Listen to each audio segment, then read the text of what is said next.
গত কদিন আগে আপনারা দেখেছেন ত্রিপুরা বিধানসভার যে উপনির্বাচন হয়েছিল ৭ নভেম্বর কেন্দ্রে, এমনিতেই একটা প্রশাসনত্ব নির্বাচনের মধ্য দিয়ে সেই কেন্দ্রের প্রার্থী তাকে তথাকথিত জয়ী ঘোষণা করা হয়েছে, যা বিগত ৬ বছরে আরও নানা নির্বাচনে হয়েছে, গত পৌর নির্বাচন সহ।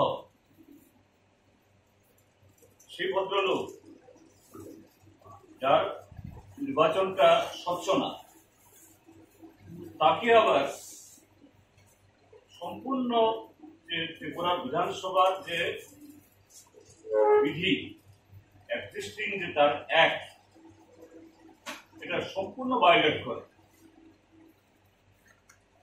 পৌরসভার এই আগরতলা পৌর নিগমের মেয়রের দায়িত্বে তিনি আছেন, সেই দায়িত্ব থেকে ইস্তফা না করিয়ে তাকে বিধায়ক হিসাবে শপথ গ্রহণ করিয়েছে।